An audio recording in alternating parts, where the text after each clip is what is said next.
La luna de Estambul era una hoz de plata líquida, derramando una luz pálida a través de las celosías de madera tallada. Dentro, el aire era espeso, casi sólido, impregnado con el aroma sagrado de la mirra y el cardamomo que se quemaban en braseros de cobre silenciosos. Cada partícula de polvo que danzaba en el haz de luz parecía contar una historia de siglos, de secretos guardados entre los muros de aquel palacio que era, a la vez, jaula y santuario. Una figura solitaria, envuelta en sedas del color del lapislázuli, permanecía inmóvil junto a la ventana, observando cómo la noche devoraba los últimos vestigios del día.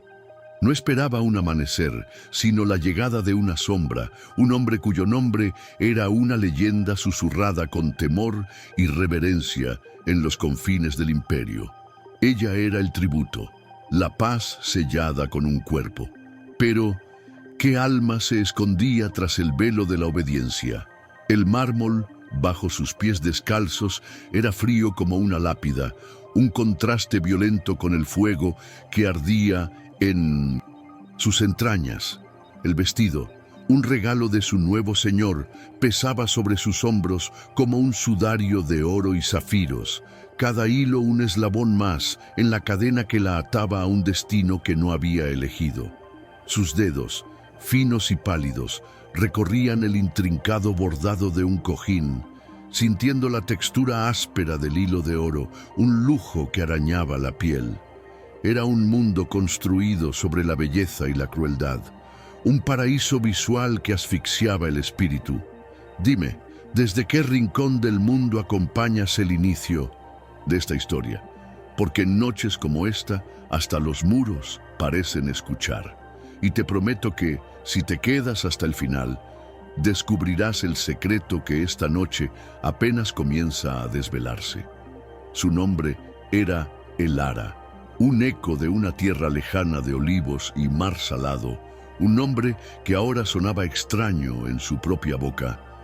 Había sido princesa en un reino de sol, pero aquí, en el corazón del Imperio Otomano, no era más que la última adquisición del harén del sultán Murad IV, la garantía de un tratado de paz que su pueblo necesitaba desesperadamente.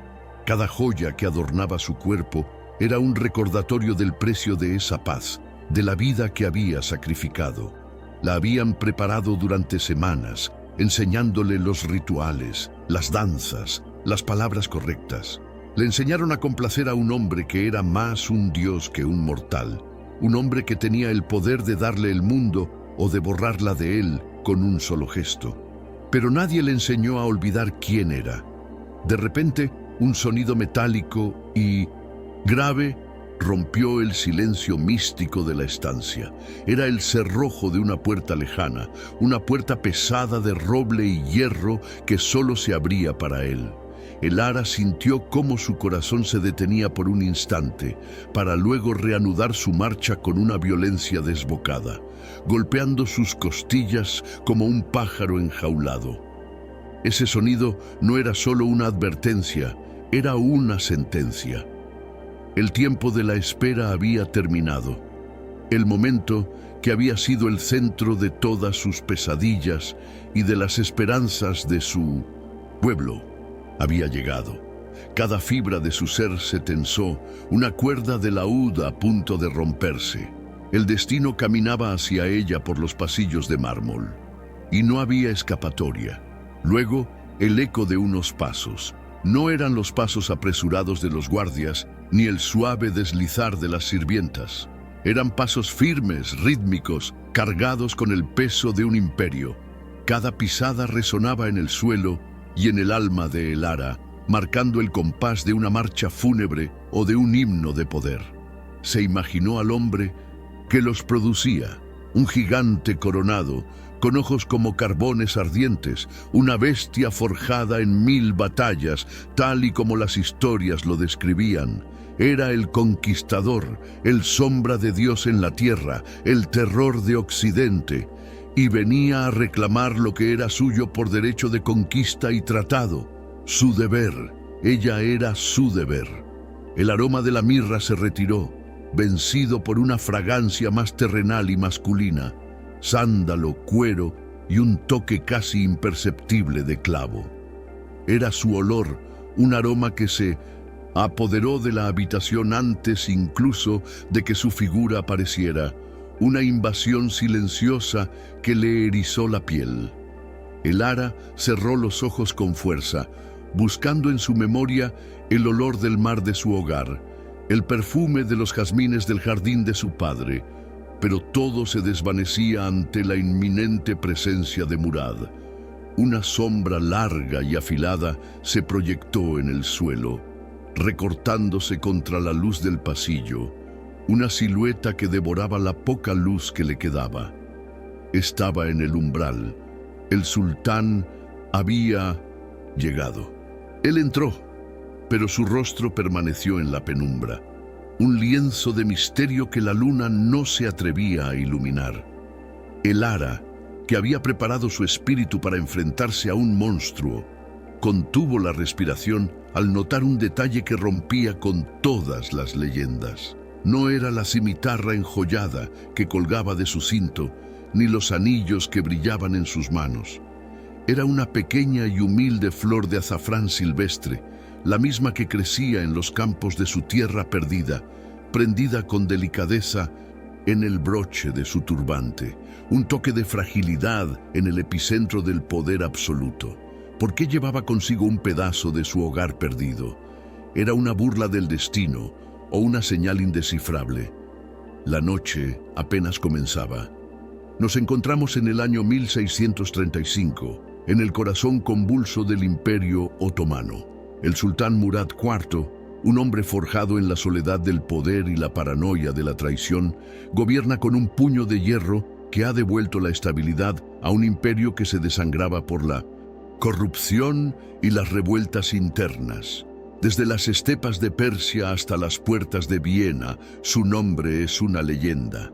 Sin embargo, bajo la superficie dorada de su corte, las grietas son profundas.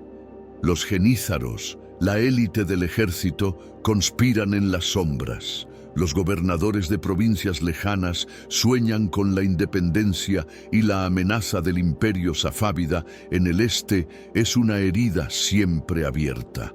La paz en el frente occidental no era un lujo, era una necesidad vital, y Elara era el precio de esa paz, una paloma blanca enviada a la guarida de un león. El palacio de Topkapi no era un hogar, sino el centro del mundo conocido. Un laberinto de mármol y oro que se extendía sobre la colina más alta de Estambul, vigilando el Bósforo como un dragón de piedra. Dentro de sus murallas, el destino de millones de almas se decidía en salas adornadas con azulejos de Iznik y caligrafía sagrada. Aquí convivían el esplendor del diván imperial, donde visires y generales trazaban los mapas de la guerra y la política, con el universo secreto y prohibido del harén imperial. El primero era el cerebro del imperio, un lugar de lógica y estrategia masculina. El segundo, su corazón, un dominio de intriga, emoción y poder femenino, un lugar mucho más complejo y, quizás, mucho más peligroso para una extranjera ingenua. El harén imperial era una jaula dorada, pero dentro de esa jaula existía una jerarquía tan rígida y letal como la de cualquier ejército. En la cima de esta pirámide de seda y veneno se encontraba la Valide Sultán, la reina madre. Kösem Sultán, la madre de Murad, una mujer que había gobernado el imperio como regente a través de sus hijos y que no estaba dispuesta a ceder ni un ápice de su influencia. Para ella, Elara no era la esposa de su hijo, sino una pieza extranjera en su tablero, una amenaza potencial a su control absoluto sobre la familia imperial. Cada sonrisa de la Valide era una evaluación, cada regalo una prueba. Elara había entrado en un nido de víboras y la reina de todas ellas la observaba desde su trono de sombras. La vida diaria era una danza silenciosa sobre un suelo de cuchillas. Las otras mujeres del harén las favoritas, las concubinas que habían compartido el lecho del sultán y le habían dado hijos, veían en el Ara la encarnación de sus peores miedos, especialmente Aisha Sultán, hasta ahora la favorita indiscutible, una belleza de ojos felinos y lengua afilada como el acero de Damasco. No le dirigía la palabra, pero sus miradas eran como alfileres de hielo, y sus susurros a otras mujeres se arrastraban por los pasillos como serpientes. El Ara aprendió rápidamente que en el harén el veneno más común no se sirve en una copa, sino en una palabra, en un rumor, en una duda sembrada en el corazón del hombre que lo controla todo. La guerra no se declaraba, simplemente se vivía, y el hombre que lo controlaba todo era un enigma. El sultán Murad IV era famoso por su ferocidad en el campo de batalla, pero también por su justicia implacable en las calles. Las historias contaban cómo se disfrazaba de mercader o de soldado para caminar por los mercados de Estambul, escuchando las quejas de su pueblo y descubriendo la corrupción de sus propios funcionarios. Su ira era legendaria. Se decía que había ejecutado a un visir con sus propias manos por aceptar un soborno. Restauró el orden, pero lo hizo con sangre. Era el salvador de su pueblo y el terror de su corte. ¿Puede un hombre ser un héroe y un monstruo a la vez? Déjame tu opinión en los comentarios, porque la respuesta definirá el destino de El Ara. El Ara comprendió que su misión iba mucho más allá de la alcoba real. Sobrevivir aquí no era una cuestión de belleza o sumisión, sino de inteligencia y fortaleza. Debía aprender a leer las miradas, a descifrar el significado oculto tras las palabras amables, a construir alianzas en un lugar donde la confianza era la moneda más escasa y valiosa. Su vida y la frágil paz de su pueblo dependían de su capacidad para ganarse el respeto, o quizás incluso el afecto, de un hombre que era a la vez un guerrero temido, un juez implacable y un alma torturada. Tenía que encontrar al hombre detrás del sultán, la vulnerabilidad oculta tras la armadura de poder. Pero, ¿y si no había nada más que poder? Una noche, mientras el palacio dormía bajo el manto de un silencio tenso, El Ara no podía conciliar el sueño. Se acercó a la pared que conectaba sus aposentos con los de unas sirvientas, atraída por el murmullo de voces asustadas.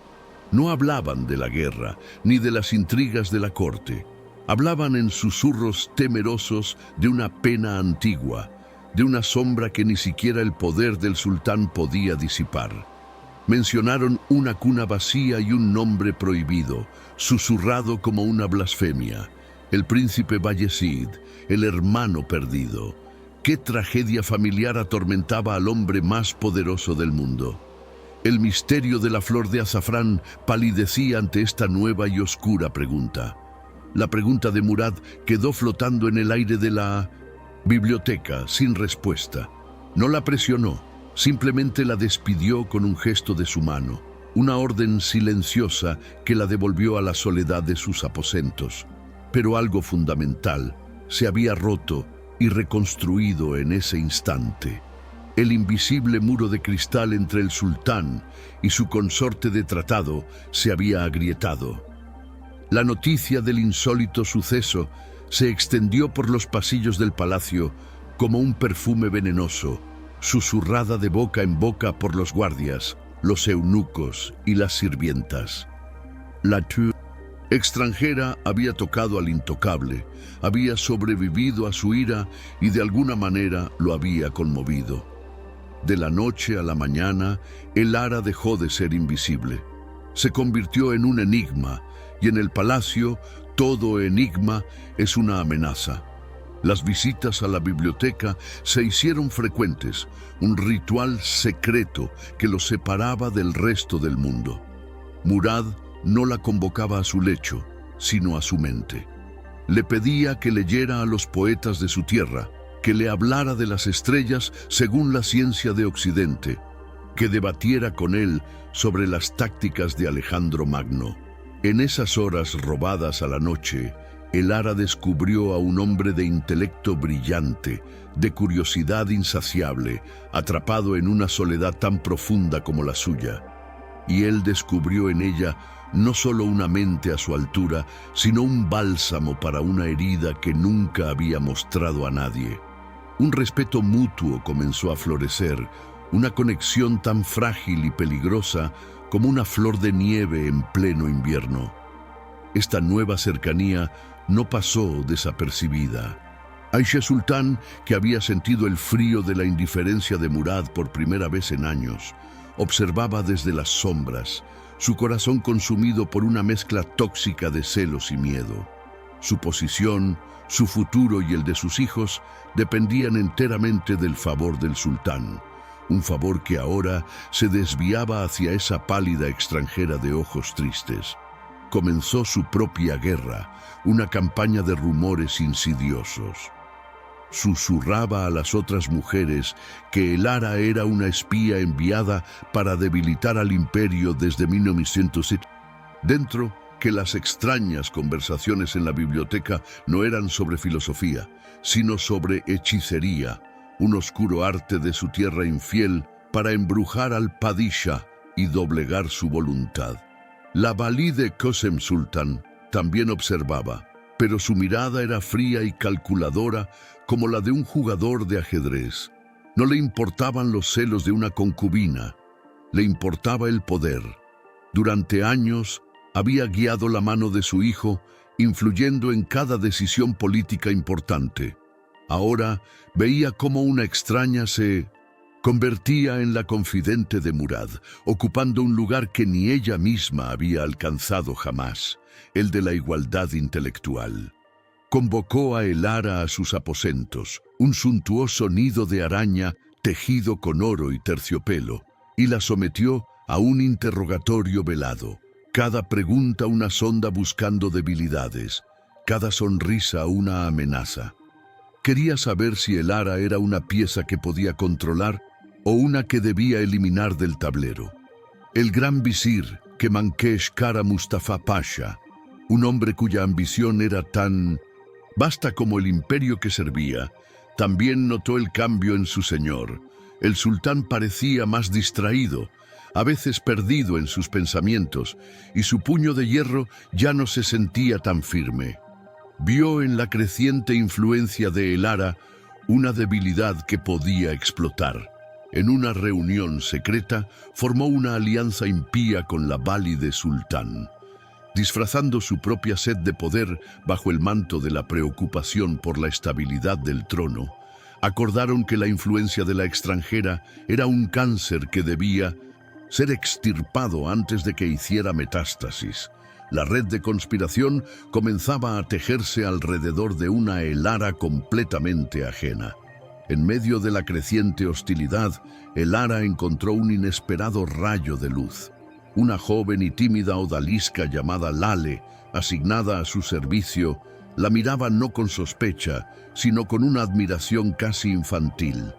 Lale, huérfana de las guerras en el Cáucaso, vio en la amabilidad y la dignidad de Elara un refugio. Se convirtió en los ojos y oídos de Elara, informándola de los complots que se urdían en los baños y los talleres de costura. Esta amistad pura fue un ancla para Elara en un océano de malicia, pero también, sin saberlo, se convirtió en su mayor vulnerabilidad, porque en el juego de tronos del harén, el amor y la lealtad son las armas que tus enemigos prefieren usar en tu contra. La primera amenaza directa no tardó en llegar. Una noche, mientras Elara se preparaba para su baño, la fiel Lale descubrió, oculto entre las toallas de lino, un escorpión negro de Anatolia cuya picadura era mortal. El grito de la joven alertó a Elara, quien vio cómo Lale, en un acto de valentía desesperada, golpeaba al arácnido con una vasija de cobre, recibiendo una picadura en la mano en el proceso. El veneno no fue suficiente para matarla, pero la dejó febril y temblando durante días. El mensaje era claro: la guerra ya no se libraba solo con palabras. Alguien en el palacio la quería muerta y no dudaría en sacrificar a inocentes para lograrlo. Elara no corrió a los brazos de Murad para acusar sin pruebas. Sabía que eso la haría parecer débil e histérica. En cambio, mostró una fortaleza que desconcertó a sus enemigos.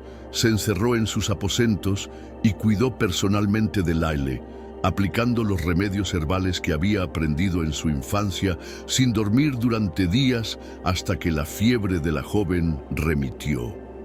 Su calma y su compasión por una simple sirvienta sembraron la duda en algunas mentes, que empezaron a cuestionar los rumores sobre su crueldad.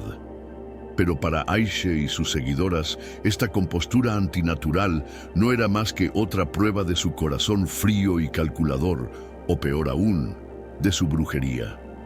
Murad, al enterarse del incidente, montó en cólera. Inició una investigación, pero los hilos de la conspiración habían sido tejidos por manos expertas y no encontró a ningún culpable. Su frustración se transformó en una protección casi sofocante. Dobló la guardia en la puerta de Elara y decretó que probara su comida un catador personal. Lejos de ayudarla, estas medidas la marcaron públicamente como la favorita, avivando las llamas del odio y aislándola aún más.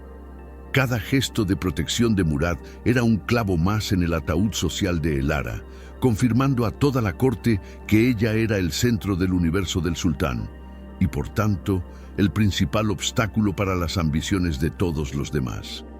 Viendo que los ataques directos y los rumores no eran suficientes, Kösem Sultán decidió emplear un arma mucho más poderosa: la fe. Se alió con el Sheikh al-Islam, la máxima autoridad religiosa del imperio, un hombre severo y conservador que veía con malos ojos la fascinación de Murad por el conocimiento occidental. Juntos comenzaron a esparcir una idea peligrosa entre los clérigos de las mezquitas y los oficiales de los genízaros, que una grave sequía que azotaba a Anatolia era un castigo divino por la presencia de una infiel que susurraba herejías al oído del califa. La devoción del pueblo se estaba convirtiendo en un arma, apuntada directamente al corazón de Elara. El conflicto se hizo público durante una suntuosa fiesta para celebrar una victoria militar. Delante de toda la corte y de los embajadores extranjeros, Aishe Sultán, sintiéndose segura con el respaldo de la Valide, confrontó a Elara. La acusó veladamente de no respetar las tradiciones, haciendo una pregunta maliciosa sobre sus extrañas costumbres paganas. Elara, en lugar de amedrentarse, respondió en perfecto turco con una cita de un poeta persa sobre la universalidad de la fe y la belleza, una respuesta tan elegante e inteligente que dejó a Aishe sin palabras y cosechó la admiración de los embajadores. Sin embargo, para los tradicionalistas de la corte, su ingenio solo confirmó que era una mujer peligrosamente astuta. Murad se encontró atrapado en una tormenta perfecta.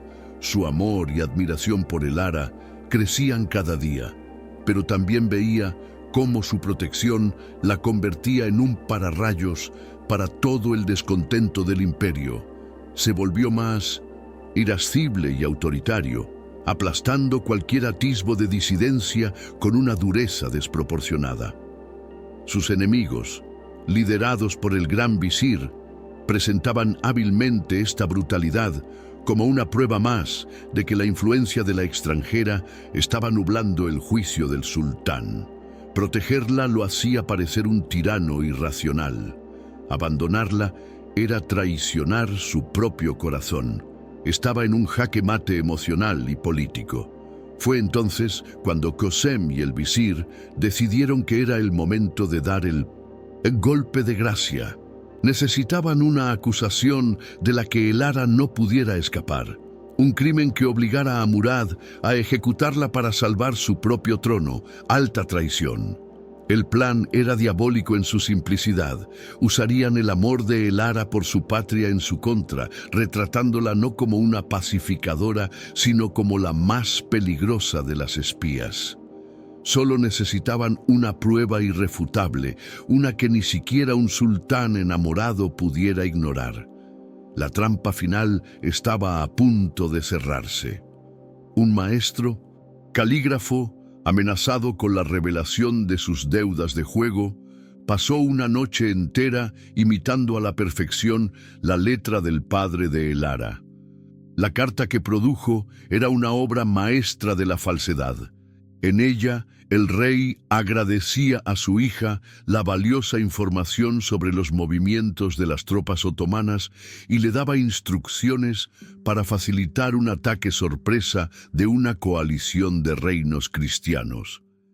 Era una sentencia de muerte escrita en la tinta de la traición. Una vez terminada la carta, el calígrafo recibió una bolsa de oro y, en su camino a casa, un cuchillo en la espalda. Los muertos no cuentan historias. El siguiente paso era asegurarse de que la carta fuera descubierta de la manera más incriminatoria posible. El plan consistía en forzar a la joven Lale, bajo amenaza de torturar a su familia lejana, a entregar un paquete a un supuesto contacto en los establos del palacio. Dicho contacto sería, en realidad, un capitán de la Guardia Leal al Gran Visir, quien la arrestaría en 1900. El acto de traición. La tortura posterior garantizaría una confesión que implicara directamente a Elara. La inocencia de la joven sirvienta era el cebo perfecto para atrapar a su señora. Elara sintió cómo el aire del palacio se volvía irrespirable, denso, con una malicia que casi podía tocar. Notó el terror en los ojos de Lale, la forma en que la joven temblaba y evitaba su mirada. Intentó hablar con ella, preguntarle qué la atormentaba, pero la chica estaba paralizada por el miedo, incapaz de articular palabra, atrapada entre la lealtad a su señora y el pánico por las amenazas de los conspiradores. Elara sabía que algo terrible estaba a punto de suceder. Podía sentirlo en la quietud antinatural de los pasillos, en las miradas furtivas de los guardias, la calma que precede a la masacre. La pieza final del rompecabezas encajó cuando Murad fue llamado urgentemente a la frontera con Persia. Un informe de inteligencia deliberadamente exagerado por el visir hablaba de una incursión safávida que requería la presencia inmediata del sultán para evitar una revuelta. Era una mentira, una excusa para alejarlo de la capital durante unos días cruciales. Con el sultán lejos, Elara quedaba desprotegida, a merced de sus enemigos. Qasem y el visir tenían ahora el escenario perfecto para ejecutar su plan sin la interferencia del único hombre que podría detenerlos. La noche de la partida de Murad, la trampa se cerró. Tal y como estaba planeado, Lal fue interceptada en los establos con la carta falsificada en sus manos temblorosas. Los guardias del visir la apresaron brutalmente, ignorando sus sollozos y sus gritos de inocencia. La arrastraron por los patios del palacio, asegurándose de que hubiera suficientes testigos. Aishe Sultan observaba la escena desde un balcón, una sonrisa de pura victoria dibujada en su rostro. La noticia corrió como la pólvora. La confidente de la extranjera había sido capturada traicionando al imperio. La conexión con Elara era inevitable. Elara fue declarada prisionera en sus propios aposentos, las sedas y los lujos convertidos de repente en los adornos de una celda. Sabía, con una certeza helada, que este era el final del juego. No tenía a quién apelar. La Valide Sultán, su enemiga jurada, actuaría como juez. El gran visir sería el fiscal. Y Murad, su único rayo de esperanza, cabalgaba hacia una frontera lejana, ignorante de la conspiración que estaba a punto de costarle a la mujer que amaba la vida. Por primera vez desde que llegó a Estambul, el Ara sintió que la esperanza la abandonaba por completo. De repente, las puertas de sus aposentos se abrieron de golpe con una violencia que hizo temblar los candelabros. No eran guardias ordinarios, era Kösem Sultan en persona, su rostro una máscara de furia glacial y triunfo. En su mano enguantada sostenía la carta falsificada como si fuera un arma. Bruja, espía, traidora. Escupió las palabras, cada una un latigazo. Tus artes oscuras y tus mentiras terminan aquí. Antes de que esta noche acabe, confesarás y le rogarás a tu Dios pagano por una muerte que no mereces. Detrás de ella, llenando el umbral, apareció la figura silenciosa y encapuchada del verdugo real. El juego había terminado. La sombra del verdugo se cernió sobre el Ara, un presagio de muerte silenciosa. El aire en la habitación era tan pesado que parecía aplastar sus pulmones. Cada respiración, un esfuerzo consciente. Miró la carta en la mano de Kösem, el instrumento de su perdición, y luego al rostro, impasible de la Valide Sultán, una máscara de mármol de odio y triunfo. El miedo era una bestia helada que arañaba sus entrañas, pero debajo de él, en lo más profundo de su ser, una brasa de indignación comenzó a arder. Había sido una princesa, una pacificadora, un peón y una amante, pero no moriría siendo una mentirosa. La fragilidad que había sido su manto se rasgó, revelando un núcleo de acero que ni ella misma sabía que poseía. Kösem saboreó el momento, deleitándose en el terror que esperaba ver en los ojos del Ara. Se acercó, su vestido de seda susurrando como una serpiente al deslizarse. No hay escapatoria, siseó, su voz apenas un murmullo para que solo el Ara la oyera. Mi hijo está lejos, tus dioses están lejos. Aquí, en esta habitación, mi palabra es la única ley, y mi ley te condena. Dejó caer la carta falsificada sobre una mesa de marquetería, una invitación para que la prisionera contemplara la prueba irrefutable de su traición antes de morir. Era el culmen de su poder, el jaque mate perfecto, o eso creía ella. El Ara se inclinó sobre la carta, sus ojos recorriendo el texto. Las palabras eran veneno puro, una red de mentiras cuidadosamente tejida. Vio el sello de su padre, imitado con una precisión asombrosa. Vio la caligrafía, casi idéntica a la de los escribas de su corte. Casi. En su arrogancia, en su prisa por forjar el arma perfecta, los conspiradores habían cometido un error. Un diminuto, casi imperceptible detalle. La curva de la letra Lam en la caligrafía árabe de su reino tenía un pequeño gancho hacia adentro, una firma regional, un hábito que su padre siempre insistía en mantener. Esta letra, en esta carta, era perfecta, fluida, impecable. Era la perfección de un falsificador, no la imperfección de un hombre real. Una extraña calma, lúcida y afilada, se apoderó de el Ara. El miedo retrocedió, reemplazado por una certeza absoluta. Levantó la vista, no a la carta, sino directamente a los ojos oscuros de la Valide Sultán. Este no es el trazo de mi padre, dijo, su voz resonando en el silencio no como un ruego, sino como una declaración. No había temblor en sus palabras, solo la fuerza inquebrantable de la verdad. Y este sello, aunque hábilmente copiado, carece de la pequeña muesca en el borde izquierdo que dejó una caída hace 10 años. Es una falsificación. La simpleza y la confianza de su afirmación desconcertaron a Kösem por un instante. La Valide se recuperó rápidamente, una sonrisa burlona curvando sus labios. ¿Una mentira desesperada para salvar tu miserable vida? ¿Crees que tu palabra vale algo contra esta prueba? Hizo un gesto impaciente al verdugo, un movimiento brusco de su mano que significaba «acaba con esto». El gigante encapuchado dio un paso adelante, el suelo de madera crujiendo bajo su peso. La muerte estaba a solo unos segundos de distancia. Elara sabía que discutir sobre la caligrafía era inútil. Necesitaba un arma diferente, un arma que solo ella poseía, y la usó. Ignoró al verdugo, ignoró la carta y se centró por completo en la mujer que la había sentenciado. «Puede que no me creas sobre esta carta», dijo Elara, su voz adquiriendo una nueva intensidad, una autoridad que hizo que incluso Kösem se detuviera. «Pero sé que el sultán, su hijo, valora una cosa por encima de todas las demás, un corazón leal que comprende su carga. Y yo conozco la verdadera fuente de esa carga.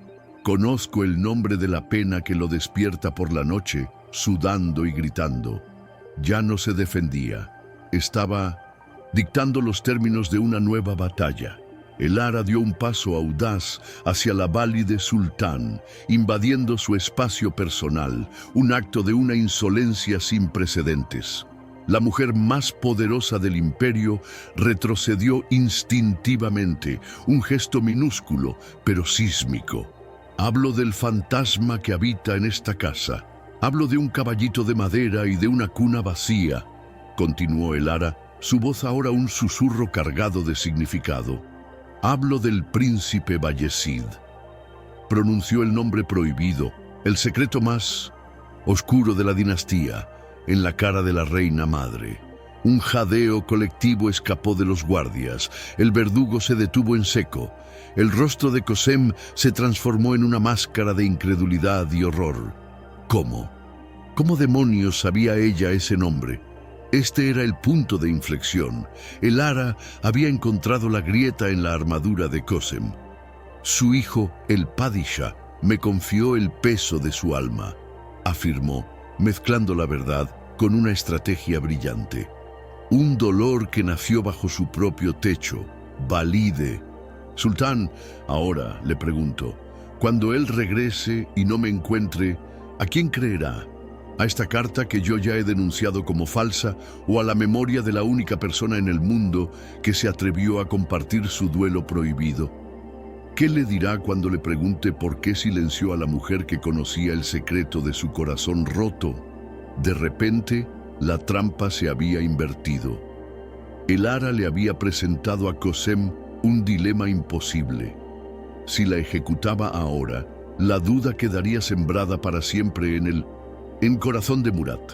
Su muerte no sería el final de una traidora, sino el silenciamiento de una confidente.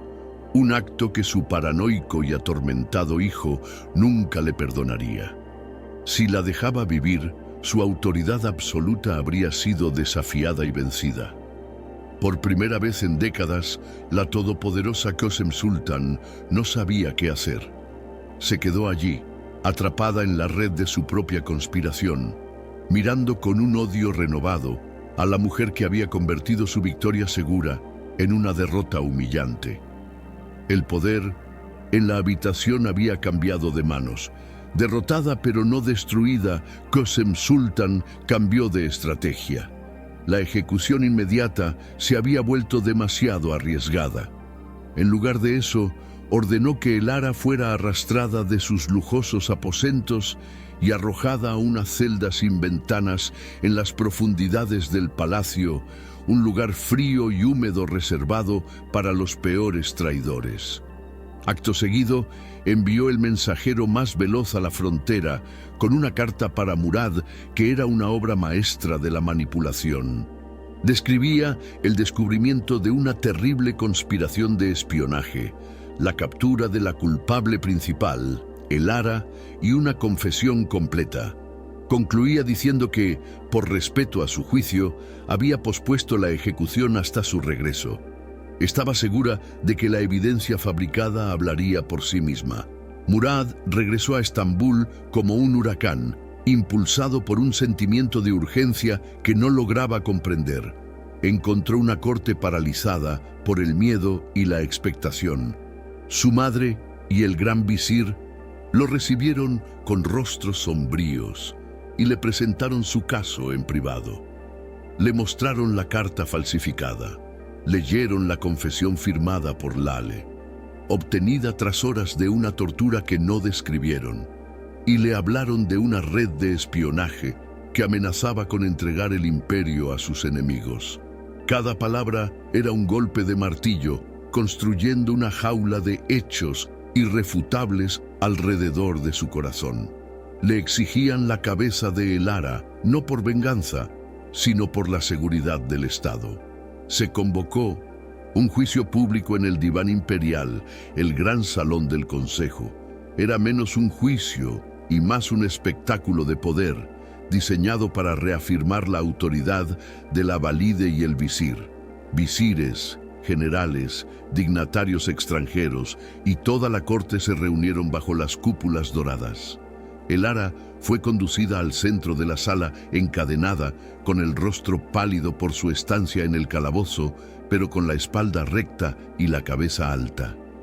Sus ojos, dos pozos de determinación, buscaron a Murad, sentado en su trono elevado. No le pedía piedad, le exigía con la mirada que recordara la verdad que habían compartido en el silencio de la biblioteca. El gran visir, actuando como fiscal, presentó la acusación con una elocuencia fría y metódica. Su voz llenó el salón, detallando cada punto de la conspiración, leyendo en voz alta la carta incriminatoria y la confesión de la sirvienta. La lógica era impecable, las pruebas, al menos en apariencia, abrumadoras. Habló del deber sagrado del sultán de proteger el imperio de toda amenaza interna o externa, y concluyó que la justicia exigía un veredicto rápido y ejemplar. Para casi todos los presentes en la sala, el caso estaba cerrado. La extranjera era culpable. Luego habló Qasem Sultán. Su enfoque fue diferente, visceral. No apeló a la lógica, sino al corazón del imperio. Habló como una madre afligida, describiendo su dolor al descubrir la traición en su propia casa bajo su propio techo. Pintó a Elara como una hechicera seductora que había nublado la mente de su hijo con artes oscuras para cumplir con su misión destructiva. Sus palabras, cargadas de una emoción fingida, estaban diseñadas para aislar a Murad, para hacer que cualquier defensa de Elara pareciera no solo la elección de un amante, sino la locura de un rey embrujado.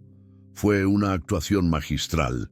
En su trono de oro y nácar, Murad permanecía inmóvil, su rostro tan inescrutable como el de una estatua de mármol. Pero en su interior se libraba una guerra. El narrador omnisciente nos revela su tormento. Su mente, forjada en la lógica militar y la ley del imperio, le gritaba que la evidencia era concluyente. Un sultán no puede ignorar una prueba de traición, pero su corazón, ese órgano olvidado que Elara había resucitado, se revelaba. Recordaba la vulnerabilidad en los ojos de ella, la sinceridad de su compasión, el alma que había vislumbrado tras sus defensas. Creer en la evidencia era su deber. Creer en ella era su necesidad. «Traed a la otra acusada», ordenó Murad, su voz retumbando en el tenso silencio. Leil fue llevada ante el trono, sostenida por dos guardias, su cuerpo frágil temblando por el dolor y el miedo. El visir le ordenó que confirmara su confesión ante el padisha. La joven levantó la vista, sus ojos encontrando primero el rostro cruel de Qasem, luego el digno y compasivo de Elara. En ese instante, algo se rompió dentro de ella. Con sus últimas fuerzas, sacudió la cabeza. «Es mentira», susurró, su voz apenas un hilo. «Todo es mentira. Me obligaron», y con esas palabras se derrumbó perdiendo el conocimiento. Un murmullo de conmoción recorrió el diván. El visir se apresuró a intervenir, declarando que la traidora había usado su magia para confundir a la chica. Qasem instó a su hijo a no dejarse engañar por lágrimas de cocodrilo y trucos de hechicería. La presión sobre Murad se volvió casi física, una ola de expectativas que amenazaba con ahogarlo. El imperio entero, representado en esa sala, lo observaba, esperando que cumpliera con su deber, que eligiera la razón de Estado por encima de la emoción personal. Su elección sellaría no solo el destino de Elara, sino la naturaleza de su propio reinado. Y entonces el sultán se levantó. El simple acto silenció la sala al instante. Descendió lentamente los escalones de su trono, su mirada fija en Elara, ignorando a todos los demás. Cada paso era pesado, deliberado. Se detuvo a centímetros de ella, el hombre más poderoso del mundo, frente a su prisionera más vulnerable. Escudriñó su rostro, buscando una última vez cualquier indicio de engaño. No encontró ninguno. Solo vio la verdad que ya conocía, la verdad de un alma que había reconocido a la suya en la oscuridad. Recordó el toque de su mano, y eso fue suficiente. En este punto de máxima tensión, la voz del narrador interviene, íntima y urgente, rompiendo la cuarta pared. El destino de una mujer, el corazón de un sultán y el futuro de un imperio penden de una sola palabra. Si sientes la injusticia ardiendo en tus venas como yo, suscríbete a este canal y comparte esta historia ahora mismo, porque el juicio que está a punto de dictar Murad no es el que nadie espera. Créeme, no querrás perderte ni un segundo de lo que viene a continuación. Murad finalmente habló, su voz tranquila pero resonando con un poder absoluto que hizo vibrar el aire. He escuchado las acusaciones, he examinado las pruebas. Hizo una pausa dramática, sus ojos pasando de Elara a su madre y al visir. Y he visto la verdad con mis propios ojos. Ante la mirada atónita de toda la corte, se agachó. Con sus propias manos, las manos del califa, tomó las cadenas que ataban las muñecas de Elara y las rompió con un tirón de fuerza bruta. El sonido del metal al romperse fue el veredicto. La levantó, tomándola de la mano y manteniéndola a su lado, frente a todos. «Esta mujer», proclamó, su voz resonando en cada rincón del salón, «no es una traidora». Hizo una pausa y luego asestó el golpe final. «Es mi Haseki, sultán, mi única y legal esposa». Le había otorgado el título más alto posible para una mujer, elevándola por encima de todos, convirtiéndola en emperatriz. No era solo una absolución, era una coronación, una declaración pública de amor y fe que desafiaba a todo su gobierno y a su propia familia. El triunfo de Elara era absoluto, pero el clímax aún no había terminado. La conmoción por el nombramiento de Elara se convirtió en terror cuando el rostro de Murad se endureció. La calidez de sus ojos, reemplazada por el hielo del juez implacable que todos temían. Sin soltar la mano de Elara, se giró hacia su madre y el gran visir, quienes lo miraban con rostros pálidos de incredulidad. «El juicio de mi sultana ha terminado», dijo, su voz bajando a un susurro letal. «Pero la traición ha manchado esta sala y el juicio de los verdaderos traidores comienza ahora. Guardias, arrestad a la valide sultán y al gran visir». El caos estalló cuando la guardia imperial, leal solo al sultán, se movió para detener a las dos figuras más intocables del imperio. Habían pasado 3 semanas desde aquella primera noche. 3 semanas en las que Elara vivió como una espectadora en su propia vida. Un fantasma exquisitamente vestido que flotaba por los jardines y pasillos del harén. El sultán Murad no la había vuelto a llamar. El encuentro de la flor de azafrán se había convertido en un sueño febril, una anomalía sin explicación. Mientras tanto, la hostilidad de sus rivales, lideradas por una Aishe Sultan cada vez más desafiante, se había solidificado, pasando de los susurros a los desprecios abiertos. Elara estaba completamente aislada, una isla de soledad en un mar de seda y sonrisas falsas. Su existencia se había reducido a una espera interminable, pero ya no estaba segura de qué era exactamente lo que esperaba: la consumación de su deber o el olvido definitivo. Una tarde, mientras la llamada a la oración de la tarde resonaba sobre los tejados de la ciudad, el equilibrio se rompió. Un eunuco del palacio, el imponente Kisla-Aga, se presentó en sus aposentos. No traía la almohada de seda púrpura que anunciaba una invitación a la cama del sultán, sino una orden escueta y desconcertante. El Padishá requiere tu presencia en la biblioteca imperial. De inmediato, un escalofrío recorrió la espalda de Elara. La biblioteca era el santuario privado de Murad, su fortaleza de soledad y estrategia, un lugar donde ni siquiera sus visires más cercanos entraban sin ser convocados. ¿Por qué la llamaba a ella y a ese lugar? El miedo, afilado y familiar, se mezcló con una nueva y peligrosa emoción: la curiosidad. Acompañada por 2 guardias, caminó por corredores que nunca antes había visto, dejando atrás el mundo perfumado y femenino del harén para adentrarse en el ala masculina del poder. La biblioteca imperial era una estancia sobrecogedora, no por su lujo, sino por su carácter. Las paredes estaban cubiertas de estanterías que llegaban hasta el techo, repletas de manuscritos árabes, persas y latinos. El aire olía a cuero viejo, a tinta y a la madera de sándalo que siempre parecía acompañar al sultán. Sobre una inmensa mesa de roble se desplegaban mapas de territorios lejanos y cartas de navegación. Era como entrar en la mente de Murad, un universo de guerra, conocimiento y ambición. Y allí estaba él, de espaldas a la puerta, inclinado sobre un mapa de Anatolia. Por un momento, Elara no vio al Sombra de Dios en la tierra. Vio a un hombre que llevaba el peso de un mundo sobre sus hombros.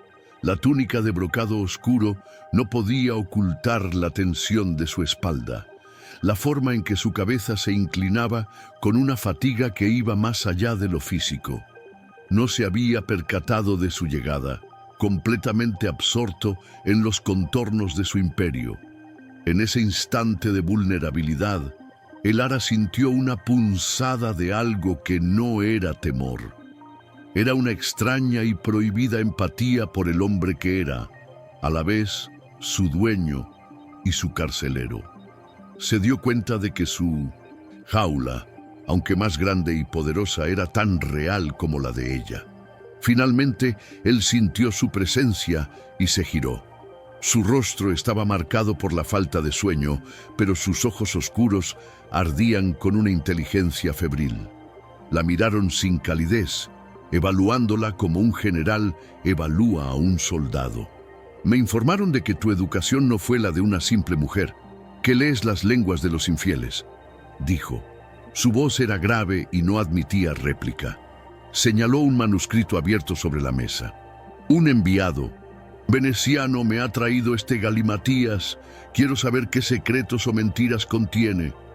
No era una petición, sino un desafío, una forma de recordarle su utilidad, de reducirla a una herramienta, despojándola de cualquier otra identidad. Ella era, ante todo, un activo para el imperio. Elara se acercó a la mesa, manteniendo la compostura a pesar del latido errático de su corazón. El manuscrito estaba escrito en un latín impecable. Mientras sus ojos recorrían las primeras líneas, sus dedos, buscando un ancla en ese mar de tensión, rozaron accidentalmente un pequeño objeto que yacía junto al libro. Era un caballito de madera, tallado con una sencillez infantil, su pintura desgastada y su madera pulida por el roce de manos pequeñas. Un juguete. Un objeto tan fuera de lugar en aquella sala de poder y guerra que parecía gritar una historia de inocencia perdida. Un símbolo que no encajaba en la leyenda del sultán de hierro. La reacción de Murad fue instantánea y aterradora. Retrocedió como si el pequeño juguete fuera una serpiente venenosa. «¡No lo toques!», gritó, y su voz no fue el trueno de un emperador, sino el quejido ahogado de un hombre apuñalado en el alma. La máscara de control absoluto se hizo añicos, y por un segundo, Elara vio en sus ojos un abismo de dolor tan profundo y oscuro que la dejó sin aliento. El temido sultán, el conquistador de naciones, parecía un niño perdido ante el fantasma evocado por un simple trozo de madera. Todo su poder se desvaneció, dejando al descubierto una herida abierta y sangrante. En ese instante, el tiempo se detuvo. Elara tenía dos caminos. Podía arrojarse al suelo, suplicar perdón por su insolencia y esperar un castigo que probablemente sería fatal.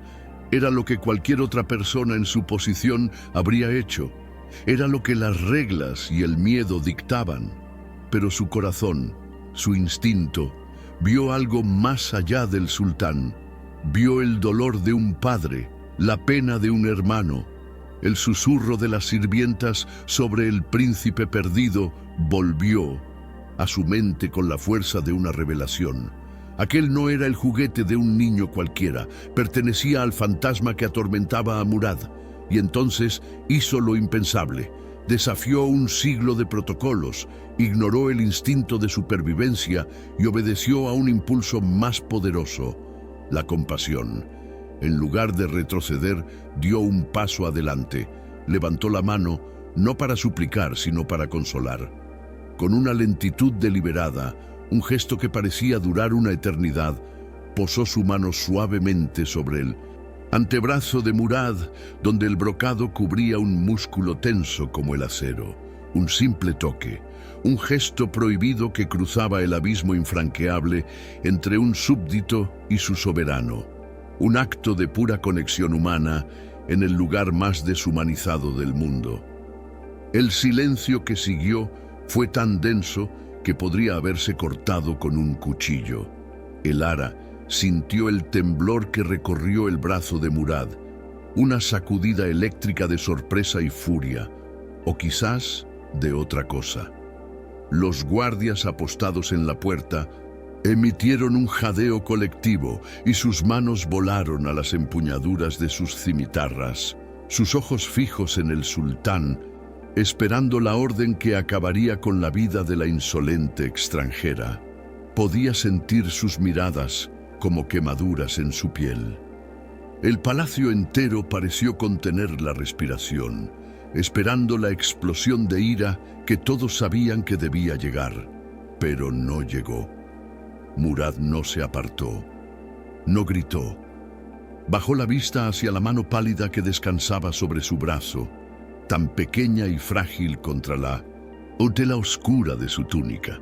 Luego lentamente levantó la mirada hacia el rostro de Elara.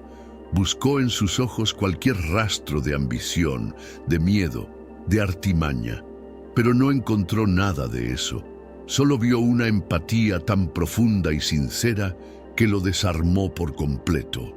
Vio su propio dolor reflejado en los ojos de aquella mujer que debía ser su posesión, pero que en ese momento se había convertido en su igual, en el terreno del sufrimiento. Tras lo que pareció una vida entera, su propia mano, la misma que había decapitado a traidores y firmado tratados, se movió. Con una lentitud que era casi dolorosa, la levantó y cubrió la de ella, sus dedos fuertes y callosos envolviendo los suyos. El contacto fue un incendio. Se inclinó hacia ella, su aliento cálido rozando su mejilla, y su voz fue un susurro roto, una pregunta que no era para los guardias, ni para el imperio, sino solo para ella. «Tú», comenzó, su voz rasgada por la emoción. «¿Cómo puedes saberlo?». La pregunta quedó suspendida entre ellos, más íntima que un beso, más peligrosa que una declaración de guerra. El diván imperial, que momentos antes había sido un tribunal a punto de sentenciar a muerte a una inocente, se convirtió en el escenario de un golpe de estado palaciego. El silencio atónito se rompió por el sonido de las armaduras de la Guardia Imperial al moverse. El gran visir, pálido de terror, Fue apresado sin oponer resistencia, su arrogancia desvanecida en un instante. Kösem Sultan no fue tratada con tal brusquedad. Dos guardias se plantaron a su lado, una barrera silenciosa que la separaba del poder que había ostentado durante 30 años. No la tocaron, pero su gesto fue más elocuente que cualquier cadena. Su era había terminado. Se quedó mirando a su hijo, no con odio, sino con una fría comprensión. Él ya no era el niño que ella podía moldear. Se había convertido, para bien o para mal, en un verdadero rey. El juicio de los conspiradores fue rápido y definitivo, como un rayo en una noche de verano. Fiel a su reputación, Murad no mostró piedad para con la traición. El gran visir fue ejecutado al amanecer, su cabeza expuesta como una advertencia para todos aquellos que osaran anteponer su ambición al bienestar del imperio. Aishe Sultán y sus más cercanas aliadas en el harén fueron despojadas de todos sus lujos y títulos y exiliadas al viejo palacio, una sentencia de olvido y ostracismo. Y la joven Lale, una vez recuperada, fue elevada al prestigioso cargo de tesorera personal de la nueva sultana, su lealtad recompensada con honor y una amistad inquebrantable. La justicia, por una vez, no había sido ciega sino precisa. Para su madre, Murad reservó un destino diferente. La ley dinástica y un vestigio de amor filial le impedían ordenar su ejecución. En su lugar, la condenó a un exilio dorado en el Palacio de las Lágrimas, una hermosa prisión en la costa donde las mujeres de la realeza caídas en desgracia vivían sus días. Kösem Sultan fue despojada de su título de valide, demon, su influencia política y de su acceso a los fondos del Estado. Su poder había sido decapitado. Sin embargo, mientras abandonaba el palacio, su mirada prometía no resignación, sino paciencia. Una leona enjaulada sigue siendo una leona, y sus garras, aunque recortadas, podían volver a crecer. Esa noche, la paz regresó al corazón del palacio. Murad encontró a Elara en el mismo balcón donde ella había pasado su primera noche, observando la misma luna. El silencio entre ellos ya no era de miedo o incertidumbre, sino de un profundo y sereno entendimiento.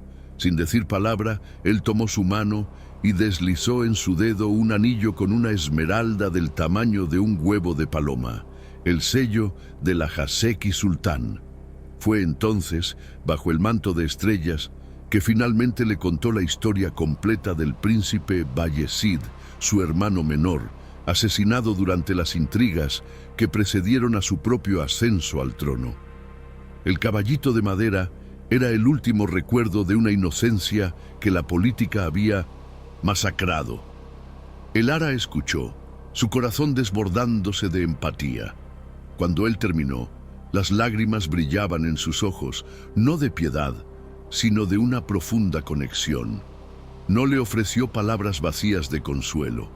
En su lugar, le habló de su propio hogar, del miedo que sentía cada día por la seguridad de su familia lejana, de la carga de ser un símbolo de paz. Compartieron sus vulnerabilidades no como debilidades, sino como puentes. En esa honestidad cruda, la unión que había nacido del deber y florecido en la adversidad se selló con el oro puro del amor. Él la miró, no como a su propiedad, sino como a su igual, a su refugio. Elara, susurró su nombre, y en él contenía un mundo. Se quedaron juntos, mirando el horizonte donde el Bósforo se encontraba con el mar de Mármara. Las luces de la ciudad se extendían bajo ellos como una galaxia caída. El imperio ya no era solo la carga de él, ni la jaula de ella. Era su futuro compartido. Elara posó su mano sobre la de él, que descansaba en la barandilla de mármol. Juntos, dijo ella, su voz firme con una nueva convicción. No estás solo en esto, nunca más. La frágil princesa se había convertido en una reina no por el título que él le había dado, sino por la fuerza que había encontrado dentro de sí misma. Estaba lista para gobernar a su lado. Y así, en el corazón de un imperio forjado en la sangre y la ambición, una historia de amor improbable había reescrito el destino. La paloma y el león gobernarían juntos. Pero esta es una historia de Estambul, donde los finales felices son a menudo solo el preludio de una nueva tormenta. Desde su exilio dorado, una reina depuesta teje nuevos hilos de intriga, sus espías moviéndose como sombras en los rincones olvidados del poder. La historia de Murad y su sultana del mar apenas ha comenzado. Si quieres descubrir qué nuevas conspiraciones y pasiones les esperan, suscríbete y activa las notificaciones, porque la segunda parte de esta saga promete ser aún más impredecible. El juego de tronos nunca termina.